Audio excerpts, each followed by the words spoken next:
yes, there is an exhibit that lists all of the equipment.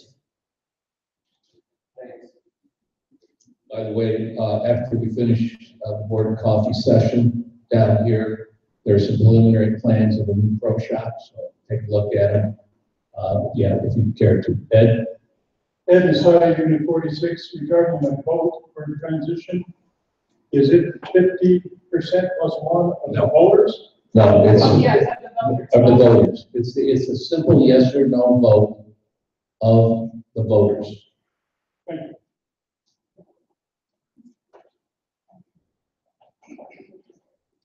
Just a follow-up comment to the question about the Verizon tower.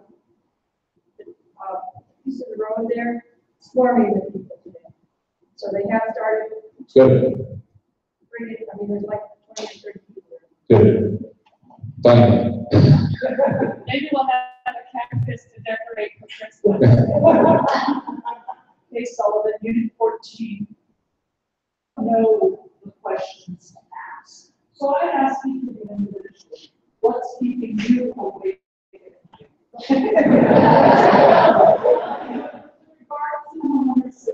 Transition and everything. Because sometimes you don't know what's happening behind the scenes. So I'll start now. As all of you, I think, are aware, because I'm appointed by the developer, I'm not involved in the transition process or the purchase of the golf course. But what's keeping me awake at night right now is that we need, at times, dwindling benefits, 401k, and a lot of things put in place for our employees. And I'm very concerned about the timing of that. Matter of fact, we have a meeting this afternoon on the 401ks for our employees. So that's the one thing that keeps me awake right now is making sure that we do the right thing for our employees. It's our objective that the benefits, the 401k stuff will be as good, if not better than what Wilson provides them today. And one of the main reasons for that is that we want to be able to keep our employees. We want to also have programs here that will entice when we have openings that will entice other people to come and join our team. The javelinas and coyotes behind my house. And this morning I got to look out the window because they were counting 3:30. There were two people running down the golf course with headlamps on their head behind my house. This is more about this. No, and then kidding aside, I reiterate what Bill said. That's probably the biggest priority right now. And also staffing going forward, taking over the responsibilities of Robeson now does for us. We have some interviews set up for Mark on HR, generalist position. I've got to get people in place, as soon as possible. We do have a head coach starting Monday, this coming Monday, to start that process. We'll get a pile out on him Monday morning. And we're close to that. We're out of cubicles at this point, so we're kind of trying to be creative on where we're going to place staff moving forward.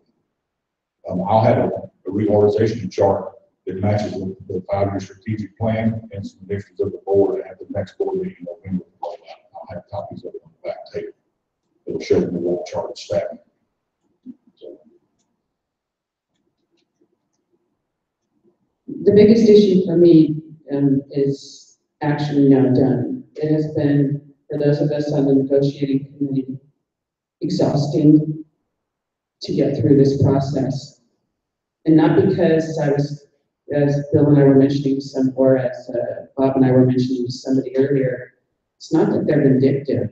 They're just so slow. They had committed to having every agreement, every exhibit, everything done by September 30th. We only dotted the last I yesterday afternoon. So the issue that puts in is like what Bill and Damon are saying. It's like, okay, now we know we're hitting the ground running. But there is just a heck of a lot to do, which once again, is one of the reasons why I mentioned earlier, we're bringing some consultants back in. It's like, there's just, we just need help to get it done. That being said, will we get there? Yes, we'll get there. It's, it's going to be, it's not so much new systems in place in January as much, although I guess there will be the payroll processing in the HR, but it's just more, staff aren't going to have a lot of time. In the transition agreement, we've included mandatory training that RCI must give our staff, particularly in the accounting area, on some of the processes that they currently do. So they will be getting that. And I know RCI is not just going to turn the lights off come January 1, but you know, it's going to take a few months for our staff to get in the groove.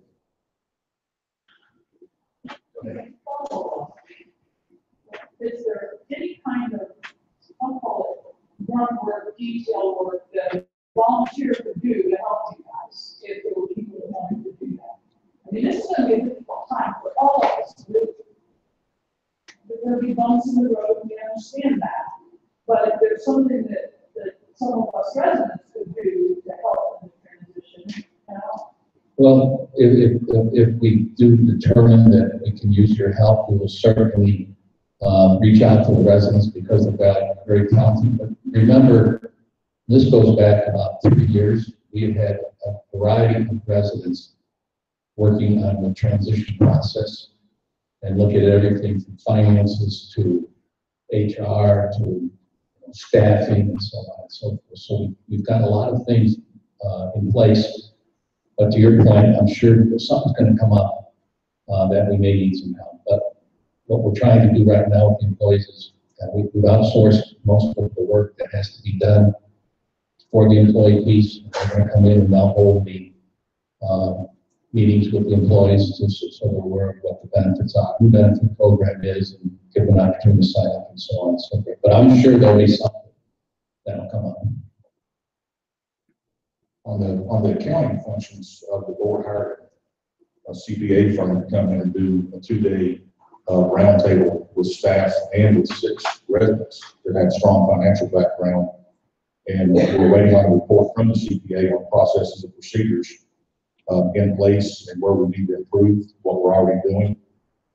And then also the 6 residents put together a pretty comprehensive report for myself and the board to review on the accounting processes. So they are reaching out when they see the need. Like Bill said, the HR task force of the transition committee has been very helpful over the last couple of years. A lot of the HR benefits issues that we tackled. You know, we did this last year and we're ready. Now we're doing it again. So it's all a timing thing, but the biggest timing thing on the health benefits is at 12:01 a.m. on January 1, and that's actually, we can no longer be insured under the period by federal law. So we've got to make sure we got our health benefits in line 12:01 a.m. So we're in the open enrollment phase right now with Rosen, so we're going to open enrollment for HR benefits in the month of November and turn around probably first or second week of December doing again with the new company. So there's a lot of things that we'll have to do in the next 6 to 7 weeks to be ready for January. And those are the kind of things that they. And these are the kinds of things where they have met their commitment of September 30th. We wouldn't be down to the wire as we are right now. But the residents, let me just make a comment, the residents have been very supportive of all the things that have been going on, and for that I appreciate all of your feedback and support. It helps us move along quickly. Where are we when it comes to hiring staff at golf courses? Most of the people who are currently working for hosts on the golf courses. What are you doing January 1st? I need you to reserve at 6 a.m. No, we working with Rosen, we did a survey of 30 plus inside and outside service personnel. Golf maintenance staff will stay intact at this point. I've met with those what they call them assistant superintendents, both guys have been in business 35 years, 20 plus years, so I consider them superintendent myself. But, so that's pretty set on that side. The pro shop staff, they had pro starts Monday, and we had a list. We did a quick survey of all the inside and outside pro shop staff and where they wanted to work. There were 32 on staff for the 3 pro shops, including the ranch. 25 of them live at the ranch, believe it or not. So we only had 7 that live down here. Out of that, we've got 6 that have committed to stay with us. So we're going to need some people in the pro shop staffs. Probably have an ad out by tomorrow. We'll run a Monday message for people if they want to actually work part-time in the pro shops, or even full-time. You know, even full-time with somebody, you know, we're not opposed to benefits if somebody wants to work full-time. So privileges will be pretty much the same as roads and golf, as far as golf privileges, things of that nature. So in all seriousness, if anybody's interested in working, you know, 12, 15, 16 hours a week, let us know, come and fill out an application. Thanks. It'll be fun. Yes, ma'am. We're also in our department of employee appreciation, and I just want to remind everyone that the golf community, the thank our employees, we've been under a lot of stress. Thank them for all the work that they've done for us. And the second is I like to thank the members of the other people that have been on the negotiating and transition committees. They have done a tremendous amount of work. Thank you. Let me just clarify the voting process. I hope we can get everything out by next the 7th, as Bob alluded to in his presentation. But we have to get the final paperwork. I have to make copies. The ballot envelope you will receive will contain resumes for all 7 candidates that are running. And it will contain a copy of the transition agreement as well as a copy of the executive summary we received this morning. There'll be 2 ballots in there, 1 ballot for the 7 people running for the board, of which you can only vote for 4 people. If you vote for 5 people, your ballot will be invalid. And then there'll be a second ballot in there regarding the terms and conditions of transition. And that will be a yes or no vote. And so I hope to get it out by next week, but there's a lot of paperwork that has to be pulled together. We hope to make the 7th, and the last day to vote is just before Thanksgiving. So we'll keep you posted as we move forward. And when the November financials come out in December and you see the large postage rate influx, that's because there's so much documentation that has to go out with this ballot. And we hope that many of you vote just like we did for the golf courses, because this is important for the community. So you're taking a few minutes to vote. We greatly appreciate it. Yes, sir.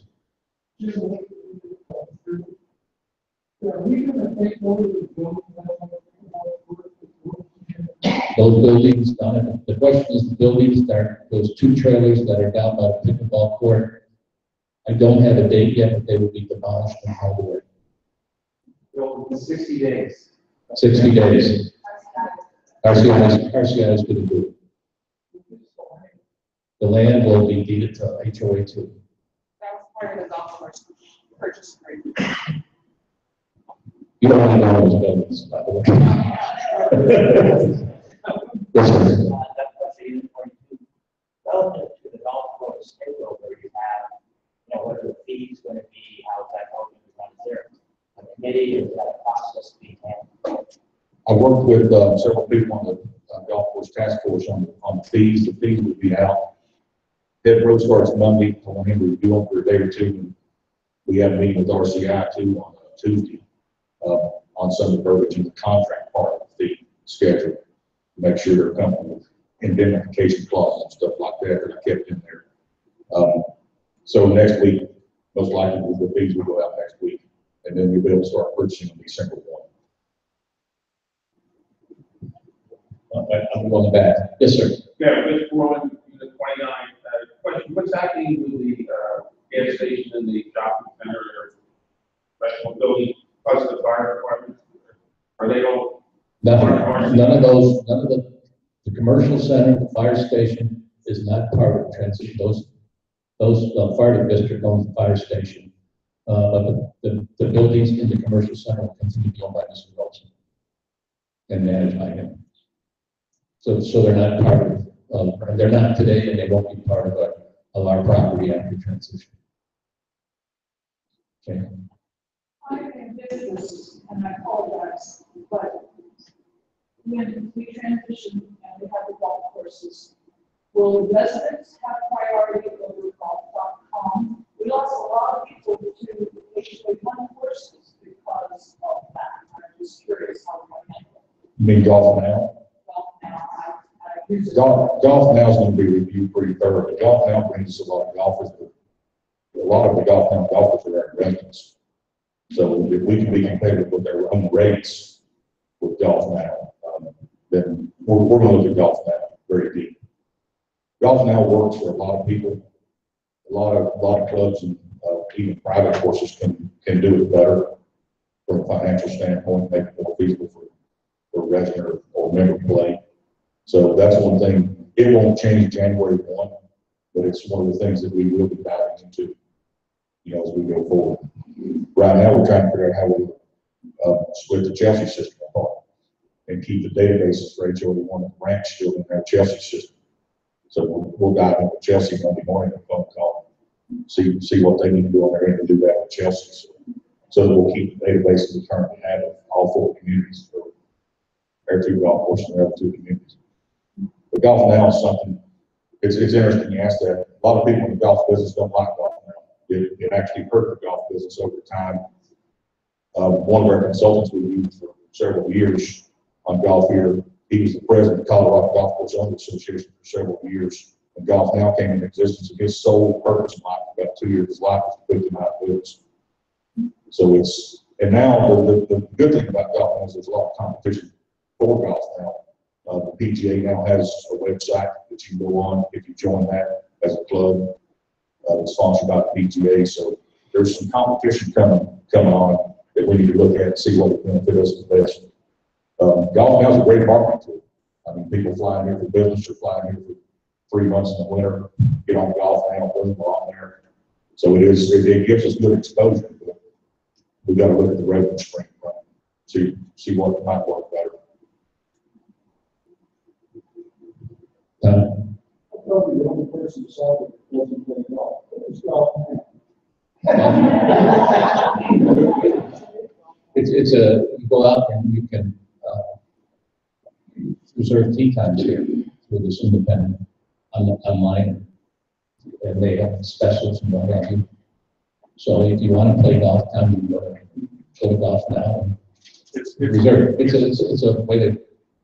It's a way to basically wholesale your empty tee times through the course of the day. In return for giving a couple of prime tee times to Golf Now.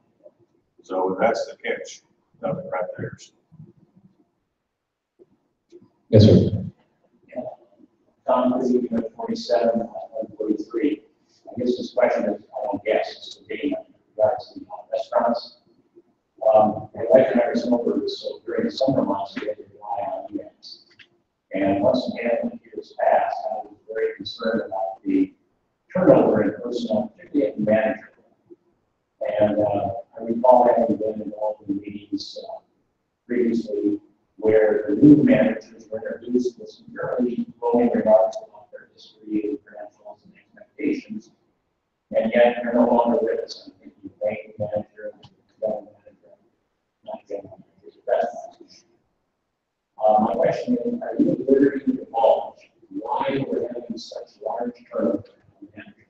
I'm not talking about specific individuals.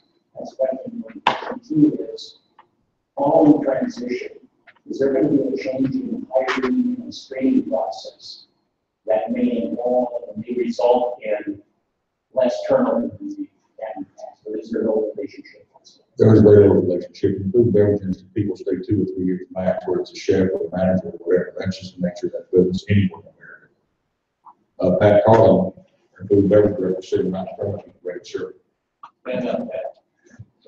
This is Pat Carlin. Pat's been with us 4 or 5 months. He lives in Kingman. He commutes from Kingman back and forth, but he works up there tirelessly when he's not here on site.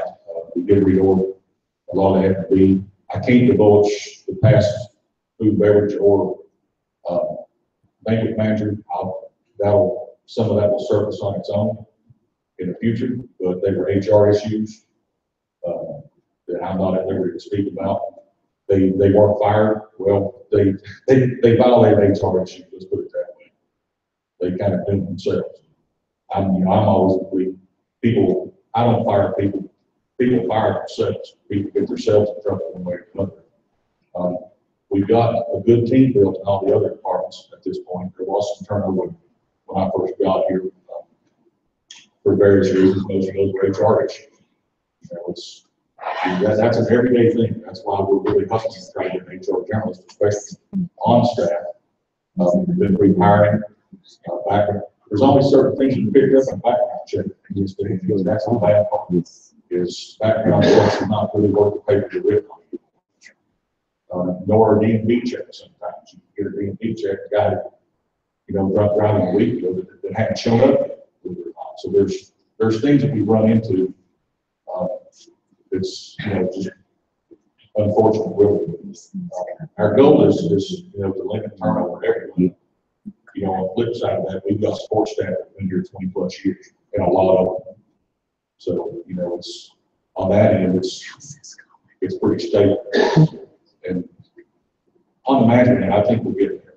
I told you, if the board was good, it'll take a year or 2 years to get people in place in the right places, to accomplish their goal.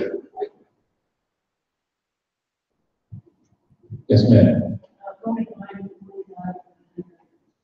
is the rental agreement for the RV parking, what is that going to cost us in this The rental agreement for the golf course comes to about $700 a month. That is with the HOA2. The HOA2 can sublease that. So it could be split amongst HOAs. It could be a partnership also with pickleball. Nothing's been decided yet. The sole reason for at least negotiating for this was because of HOA1's refusal to take over part of their area to have a parking lot for the additional pickleball. What we were trying to do is just assure that with the negotiation where we acquired that additional land, that there really would be an opportunity to build more courts down there. Just want to add to what you said, that the amount of money that we are paying for that rental agreement is similar to what they charge people putting their RVs in those spaces. It's no more nor less. Right. What else? Yes, sir. Are there any last minute wrinkles that could come up with the way this thing? We've seen the local plans, and it seems like over the years we've always done things that, particularly RTI side, that says we got to push it back. If people don't vote for transition, yes, that blows everything up. We would hope that it's such a compelling reason that people will vote yes, and that you will tell all your neighbors that they need to vote yes. Do you think the documents are in place that will allow this?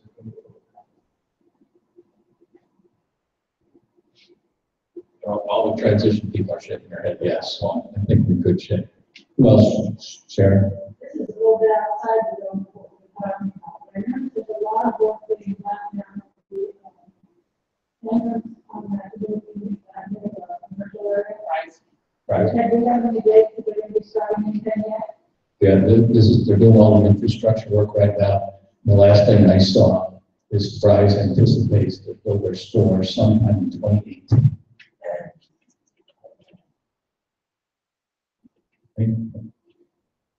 We will be working with HOA1 once they're finished pulling wire out of the round box and stuff like that down there. We do the lighting for those sides of the monuments down there with updated LED lighting.